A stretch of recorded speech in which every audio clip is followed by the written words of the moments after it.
Hi, it's me again with Corel Draw tips and tricks. Today's video to make a 3D looking object using the Extrude tool. So we're going to draw, let's get back over to the page. We're going to draw an ellipse and I'm going to hit P, put it in the center page. I'm going to Control D and make a duplicate and I'm going to bring that in. Now I'm going to Control D again, but it's a little bit much, so I'm going to go and make it not as big, and then I'm going to Control D. You know what, that'll work right there. And because I'm working the center of the page, I can draw a rectangle and hit P. That put it in the center of the page. Then moving it up, I can take my Smart Fill tool. I like that orange on the outside. So that's giving me that gap. Now I can use that same rectangle, or you could create a new one. And we're going to use blue this time. I think it really kind of stands out. Now what you need to do, and you don't have to do them perpendicular to each other. I'm going to Control G to group it. I'm going to go ahead and delete that. I don't have to, but I'm going to go ahead and hit P, put it in the center of the page. Now I'm going to go to the Extrude tool, which is underneath your drop shadow fly out.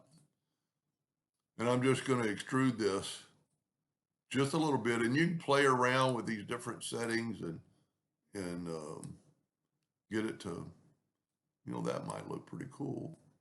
It's a little bit much. Yeah, that's pretty cool. Go back to the Extrude tool. Well, I can't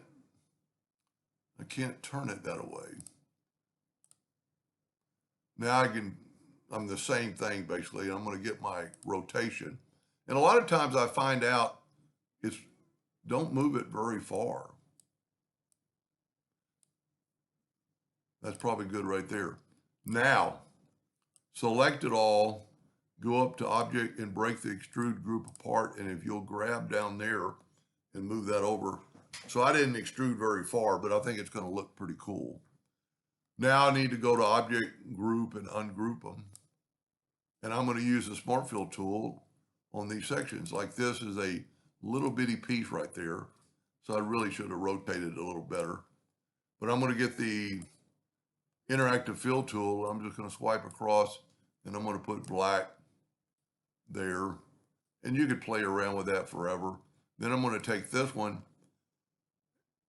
and I'm just going to extrude it. Then I'm going to put black. That looks pretty good. Take this one. So I'm just clicking on it before. You've got to click on it. If you don't click on it, you'll do the same thing. You'll do the old one. Now we're going to click on that. This time, you know what I'm going to do? I'm going to do this kind of extrusion. And I'm going to put black on both ends. But then I'm going to put that blue pretty close to the black. And what that did, that makes it look like those corners are just kind of black. Now there's another little bitty piece right here. In the first one I did when I was trying this out, I was a little bit thicker, but this will work.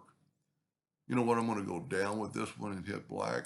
Now this is where you're going to have to, I missed the mark. I'm going to turn this way, kind of give it a black look at the bottom of that. You can always move that looks pretty good. While we're here, we'll go ahead and do this. You know what? This would be a good one to go ahead and go from both sides. So let's put black. And this would, this is where your artistic ability is going to come out. Let's get that same orange, put it there. See, that way it just looks like those tips are kind of in the dark. Now we need to do one more. Add a little black. Well, we actually need to do two more. This one here and then this one. And you could play around with this, and what's neat about it, you can always go back and kind of change it. Well, now let's see what it looks like. So I'm going to group this together, Control G, and I'm going to nudge it back over. And that looks pretty good.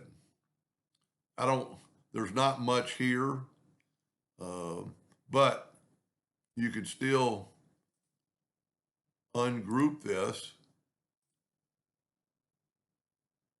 and you can change this extrusion. When you go back to the tool, it'll do that. there's really not enough lip there. So let's go downwardly. Whoop, that don't look too bad. Tell you what, I'm going to double click on that orange and get rid of it. Then I'll maybe move this orange up a little bit, move these two up. And by far, I don't work with colors that much, being a laser engraver, but that looks pretty good. Now, it might, you know what, it looks good now, but if I put you were going to print this on a black shirt, that looks pretty good right there. Now group this together, Control G, get a rectangle, fill it in with black, go up to Object, Order, back a page. And it really looks three-dimensional. I think my first one's better. Because I had more here, I rotated a little bit more, but you get the idea. Anyway, I hope that it helped somebody someday, and thank you for watching.